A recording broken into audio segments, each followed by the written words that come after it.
Right.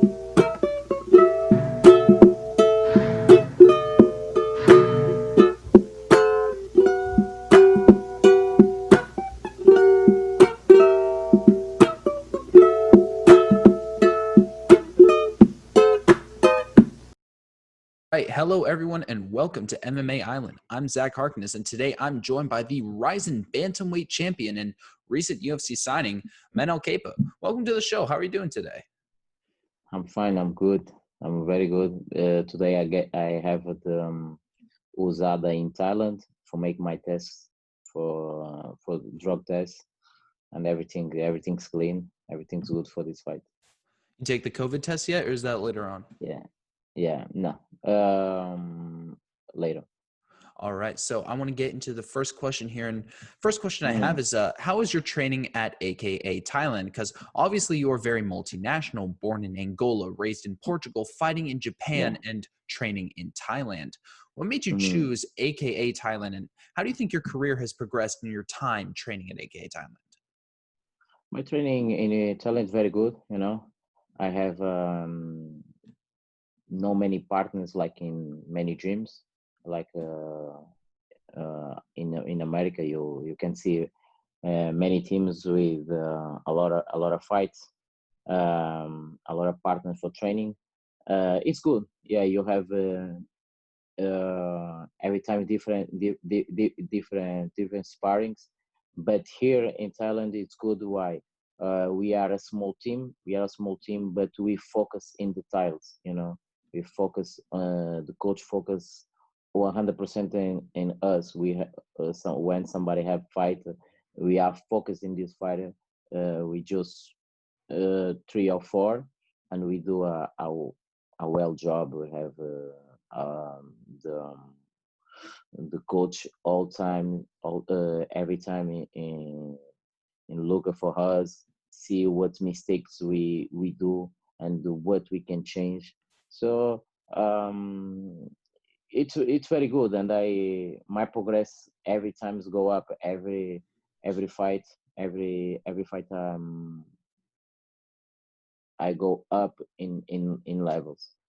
Right. So how would you say, like, what parts of your MMA game and your just overall skill set do you think has improved the most over your time training in Thailand? I improve on all. I cannot say that. Look, I improve more here or no, because we do everything. And I push myself very hard for be the best in every different categories of MMA, boxing, Muay Thai, or Jiu-Jitsu or wrestling. Every time I push myself very, very hard for be the best and for be a master in everything what I do. So I think that I improve in all 100%. All right. So I want to talk about your future coming into the UFC. Now, coming Mm, from RIZIN to the UFC, there are going to be a lot of differences. One of those are being that the fights are going to take place in the octagon, which is a cage mm. instead of a roped ring. What are some of the differences you're expecting in fighting in the octagon compared to the cage? For me, it's not new fighting octagon. All my life I fight in octagon after the fight in Ryzen. So for me is a good feeling because I like more fighting octagon than the ring. It's so bad fight MMA in a ring. Will be uh, again a good experience fighting octagon because I really want fighting octagon. I'm tired of fighting in a ring. Like, So you think that you're going to be a better version of yourself fighting in the yeah, octagon? yeah, 100%, 100%. That's going to be exciting to see. Now, another Mm, change is that the UFC will not allow you to wear the wrestling shoes that you used against Kai Asakura back in your last fight. So, why did you mm. choose to wear these shoes in the fight? Because it's not a very conventional choice. And are you still confident, in not being able to use them going into the UFC? Um, fight with shoes because I get a lot of injuries in my foot. In a training all time, every fight camps, I have injuries by foot. So it's like a course. I don't know what's happened in all my fight camps.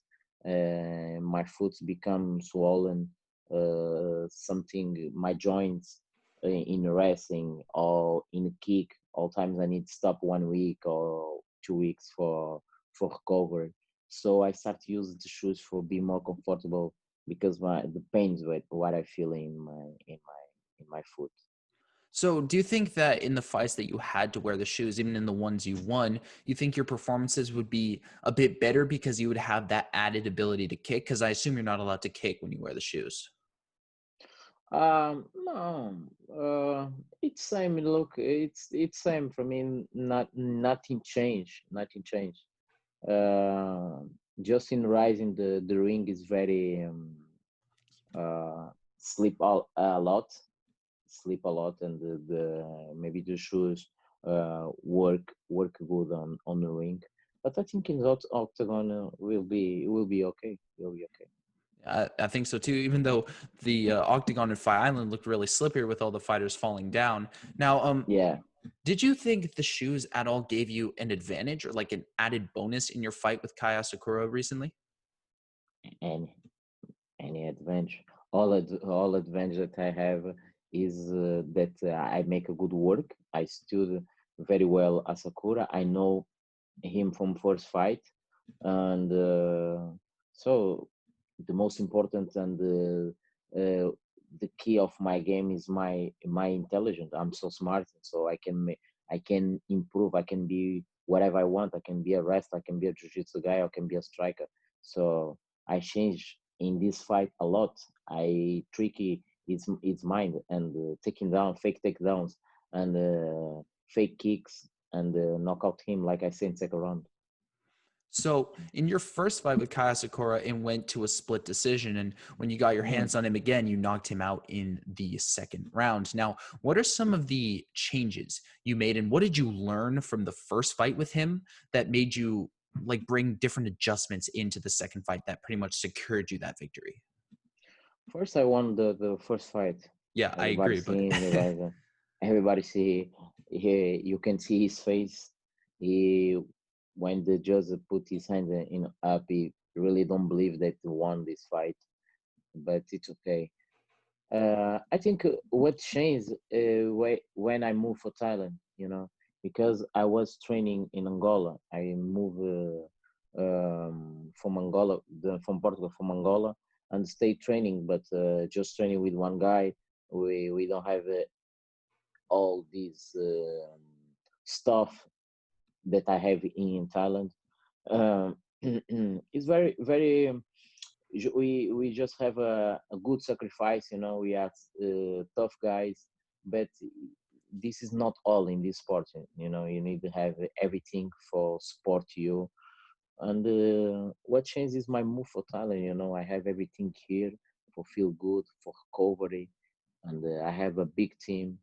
um, Everybody work for my success. So this is what changed. I just need a good place, a great academy. So, and I will do the another work. so, coming from a small gym in Angola to one of the largest gyms in AKA Thailand is obviously a pretty big change. How did AKA Thailand come on your radar, and like when did you decide to switch? Just I come here for vacation. I come here for vacation, and just come for some training for no stop. And they see my skill. They want that I stay here. This happened like that. They see my skills and they know that I fight in Rising. So it's good opportunity for me and for AKA have me and I have AKA. So it's a good couple. Mm. So you're not planning on leaving AKA Thailand anytime soon? No, I'm good. Why change? I don't have this mentality to the many fighters that jump here, jump here, jump. No, I'm still on my team. I'm still. This is my team. I have my team here in Portugal. You know, I don't. I believe in work of AKA. So we are a big team. We have AKA in US where I can do training and change a little bit my partner of training. So it's okay. I have everything. Why change? Everything's work. I'm a world champion by AKA. So Yeah. And would you ever consider training in, any of the AKA affiliates in like the main gym in San Jose with all the other guys there? uh, it's a will be a good experience. Will be a good experience, and for test myself, with another fighters in the world. But like I say, it's same. It's just training. It's for I prove. It's for I learn. Yeah. So Mm. I want to move into the next question. And one Mm. interesting thing that happened in your tenure with RIZIN was your apparent beef with former UFC fighter Ian McCall. What fueled the Mm. mutual dislike? And do you think your issues were solved in that fight? Sorry. Can you repeat? Oh yeah, sorry. I said, what do you think caused the mutual dislike between you and Ian McCall? And do you think your issues were settled in the fight? Look, hmm, it's funny, but I really my fight with the Yamakal, um, he come for he came for kill, he come for kill me, and I came for fight for play. You understand me? This is different between me and the Yamakal. He's an emotional fighter. I'm not emotional. I don't bring any emotion on fight. I'm just fucking win and put my game right. Uh, about the victory, I win easy. I win, like I say, I will in Yamakal on first round. I know that he don't react very good with guys like me that talk a lot, that can come in his mind all time.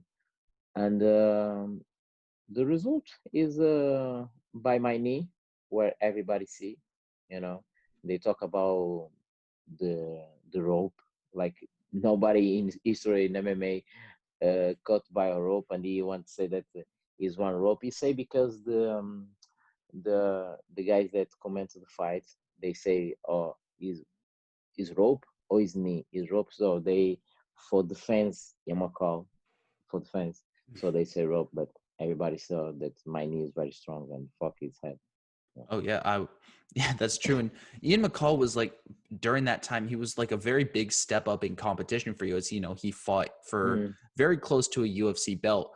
Were you excited to test yourself against a fighter of that quality and to see like where you personally were in your MMA career? Of course, this is what make me excited and give me motivation. Like all time in Rising, I say, give me a big dog. Every time when they want somebody like nobody, I reject many fights from Rising. I just want fight with the big dogs for prove myself. This is this is what I like, because this is what make give me motivation for wake up in the morning and go training, because I know that something big come, you know, and this give me motivation for training, for wake up, for eat clean and stay focused on my job.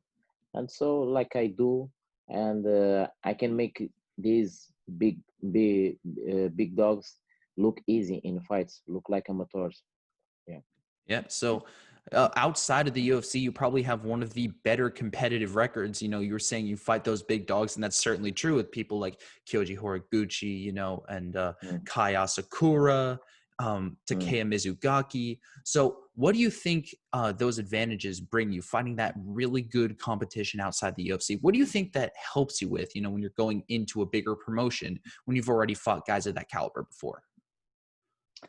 It's not about the promotion, it's not about organization, because it's about what you work, and it's about if you believe in yourself. You understand? It's not about the promotion, because you don't will fight against promotion. You understand me? You don't will fight against UFC or Rising.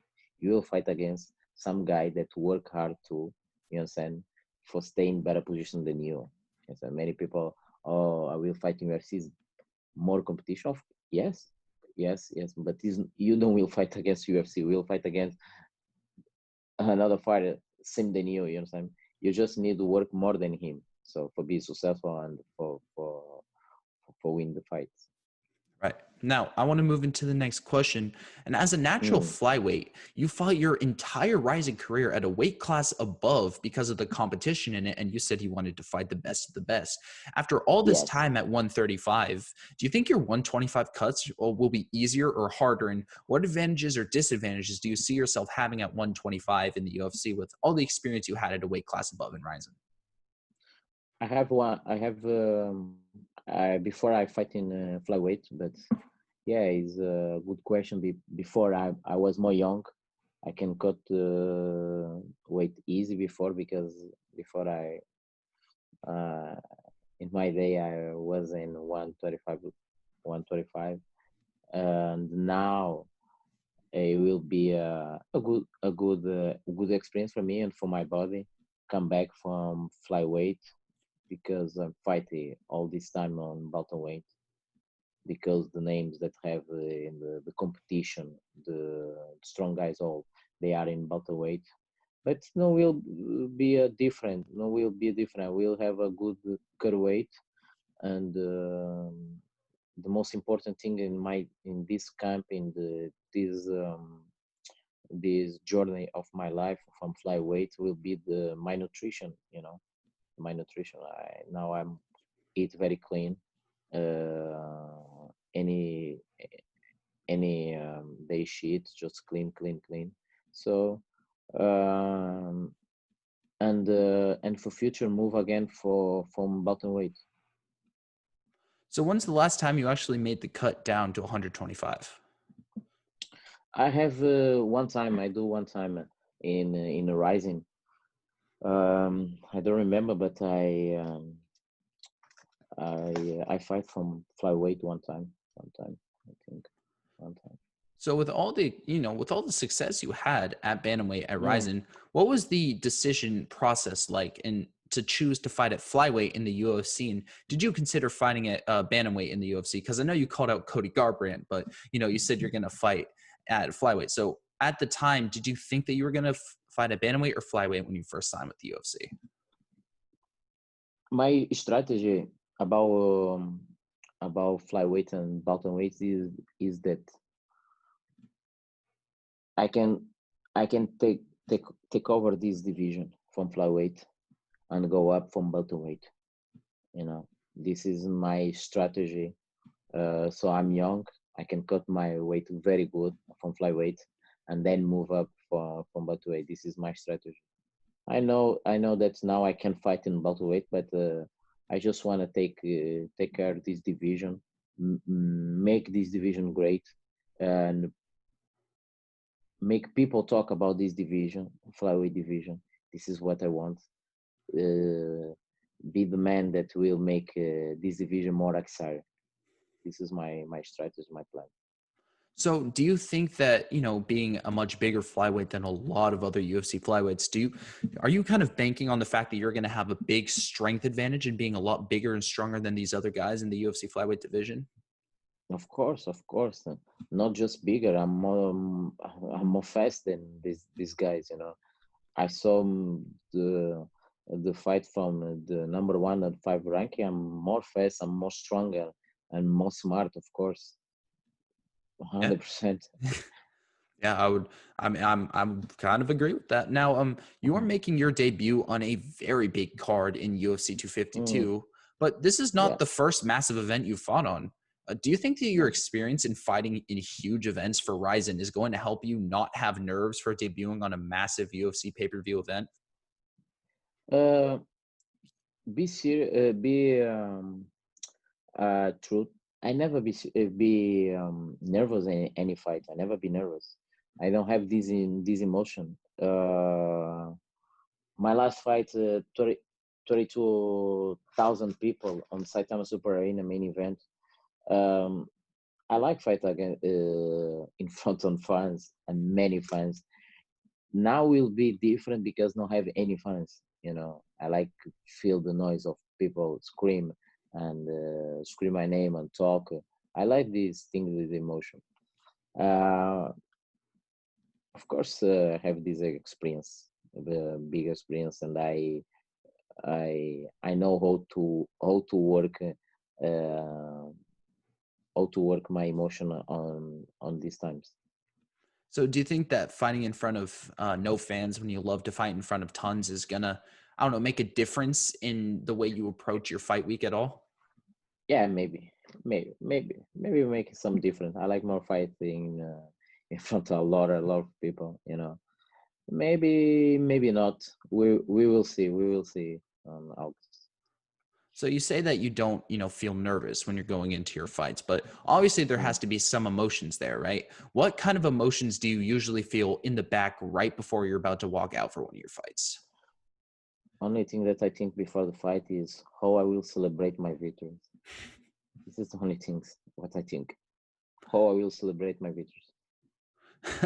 Well, in the stretch of December 2017 to December 2018, you had the only Mm. negative stretch in your career going 1-3, but afterwards you rebounded and went on a win streak, avenging your loss to Kaya Sakura to claim the RIZIN Bantamweight Championship. And what are the Mm. reasons for the negative stretch that happened, and what changes did you make to go on the incredible run that you're on now? Mm. I think is my other part of life. I'm focusing all the things in not in fight. And the late many trainings I uh, I left many trainings, don't training more parties, more things that fighters cannot do, and not stay focused. And I think these my lose against um, I remember the name in Uka Sasaki. I think these laws make me open my eyes and focus on my career. I think many fighters have this. I was very successful in Japan, uh, make good money, and people recognize me a lot. So I think I let a little bit my focus down and focusing on the thing that is not important. So now I'm focusing what is important is my career, and when I stay focused, I know that nobody can can win against me. Yeah, because we've seen what you can do when you're very, very focused. You're going on these runs, capturing championship belts. So let's Yeah. say that you're the focused version of yourself going into Mm. that stretch from 2017 to 2018. Do you see yourself Mm. winning all those fights? And if you fight your whole career with your focused mindset, do you see yourself in the UFC a lot earlier than you are now? Yeah. If I focus myself on 100%, I will be the most successful fighter that ever seen in UFC. 100%. Believe me. So do you think that the version of yourself now is going to conquer the UFC the same way you Yes. would if you were going to Yeah. be focused the entire way through your career? Yes. Yes. This is what I want. This is what I really believe is what I really want in my life, and I'm more mature, more focused, and yeah, more professional.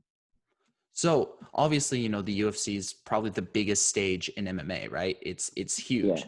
So do you think Mm. that your experience of kind of letting fame get to your head for a little bit, that experience is going to help you not let it happen to you in the UFC if you win? Because, if you win in the UFC, you get your name on a lot of more people's radars, right? You become a lot more famous. Do you think that your experience going through that in Japan is going to help you going through that in the UFC?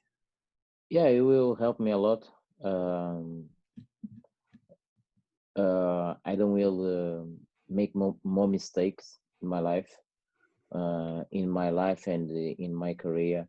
I have this experience, so I learn a lot from my experience, and I know that not will can stop me anything famous, money or something like that. Not Yeah. just if I want.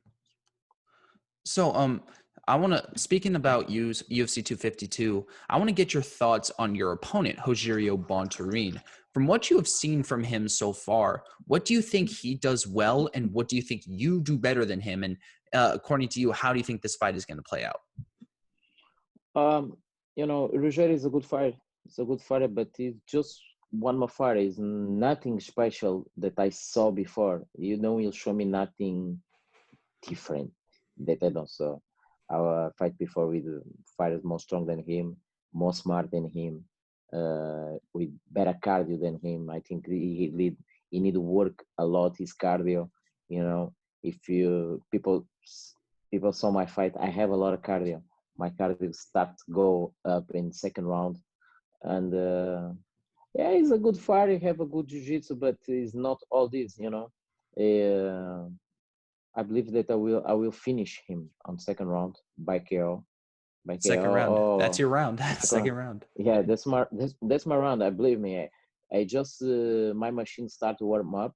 When I warm up, nobody can pass the second round. I will smash him on second round a lot because I know that he don't will have cardio, any cardio for follow my game, and I will be a fighter like a ghost. You know, I will beat him in body, head, change my move, change side, and they don't will see me. We will fight against some ghost, and you when you cannot see your opponent, believe me, your fight it's over. Yeah. Well, obviously his game plan is probably going to be to take you down and submit you. And I'm sure you and your camp know that already, right? So what steps are you and your team making to get your submission defense ready so he has no chance in hell of beating you? It's not about it's not about defense submissions. If the fight go down, go down, I will use my jiu-jitsu very well. People cannot forget that I have five fights to finish, and I have nine. I want to have 50% of my chaos and my submit. So if the fight go in the floor, in um, on jiu-jitsu fight, 100%, I have jiu-jitsu for him, and I will submit him 100%. Right. Now, looking forward, if you beat Rogerio Bontorin in your UFC debut, Mm. who do you have in your crosshairs? I mean, I know you've talked about a fight with Cody Garbrandt at 135, but it seems like you're going to be staying at 125 for now. So at 125, who are some of the names that you're looking at that you really want to get a fight with? The next fight maybe for belt, man. I'm ready. They should make this fight because I'm a rising ex-rising champion, eh? So they should make this fight against the champion, the next fight on Davison and Benavides. So it will be a good fight for test who is the best, you know, the flyweight. I'm original flyweight. So, do you think like the RIZIN connect, like obviously we saw your RIZIN champion, like not friend, but like compatriot Jiri Prohaska get his big knockout in his fight against Volkan Ozdemir. Do you think that his performance is giving more people more respect to champions from your organization as they come over to the UFC? Of course, everybody know what is rising. Everybody know what kind of elite fighters have in rising. You know, uh, I can talk. I can talk by myself. Every UFC fighter that's coming in rising, I fuck his up. You know, like I say, it's not about the organization. It's not about if you are in UFC or rising. It's about who you are. You know, it's about how you prepare yourself. Right. So I want to move into the next question. And obviously, you're entering the UFC with title aspirations, and you have the skills to get the belt. Now, looking at the title fight taking place this Saturday between Davison Figueiredo and Joseph Benavidez, which one would you prefer a fight with out of those two? Just for like, not because you would think one is easier, just because you would prefer to fight one over the other. Which one of those would you want to fight, and how long do you see yourself in the 125 title picture? Um, Seriously, I just want to get who have the belt. You know, just want to have who have the belt. I saw the last fight. Um, Figueiredo won the fight, just missed the weight. I think he probably we will win this fight. And yeah, maybe Figueiredo. I will fight with him. That would be a very fun fight indeed. Now, a thing that happened in the fight was, yeah, he did indeed miss weight. And this is like your Mm. first time cutting down to 125 in a while. Do you have any concerns whatsoever about making the weight, like at all? I never miss the weight.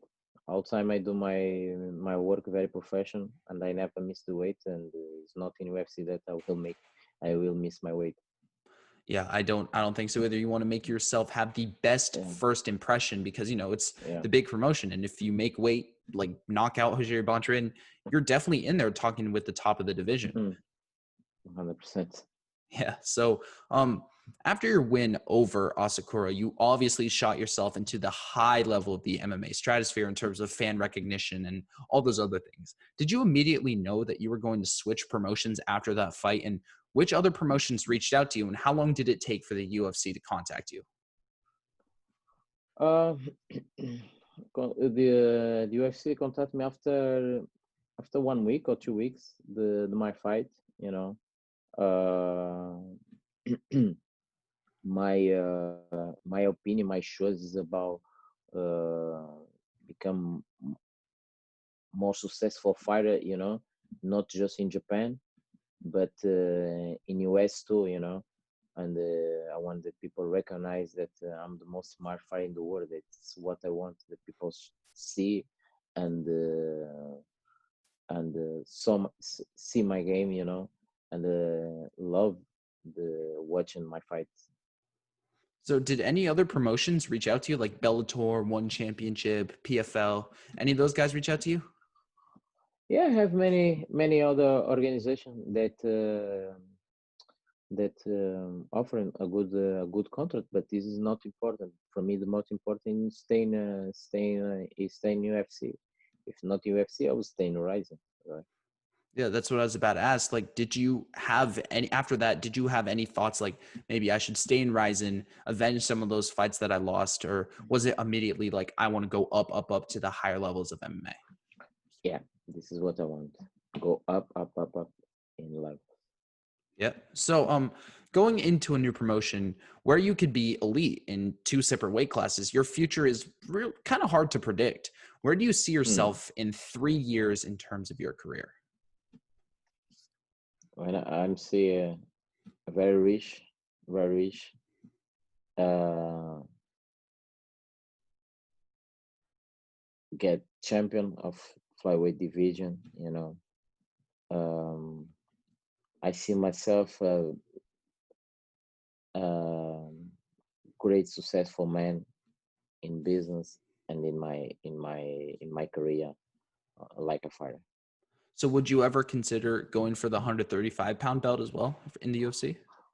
Of course, 135 is the division that I think myself that is the best division of UFC, where I have um, more excited fighters. So of course, I wanna I wanna swim in this pool a lot sharks. Yeah. So you've always been that guy who's wanted to face the top competition. And obviously, if you get the flyweight title, you'll probably want to go for two belts, become a double champion. Now, a lot of double champions, they just skip straight to the title fight. They just skip right to the champion. But I would see you as Mm. the type of guy who would want to fight the contenders of the division above you before. If you had the opportunity to go for the 135-pound belt, would you skip right to the champion right away or prove yourself against those other contenders before taking that shot? Uh, it's a good question. I don't know. Maybe just the future can say this. We will see about the everything depend about the contract. For me, it's about everything is about business. Yeah. Yeah, so I'm very excited to watch you in the UFC. And unfortunately, that's all the questions I have for today, or I should say Hmm. tonight at this point. I would like to thank you for coming on the show. Is there anything you'd like to Thank, say to the people out there? thank you so much, and tell for every flyweight on this division, every flyweight that Manel is coming. Manel is coming, flyweights. You heard it here first. And again, I would like to thank Manel Kape for joining me today. And I would like to thank you, the viewer, for watching this interview. I've been Zach Thank Harkness you. with MMA Island. I will see you all in the next one.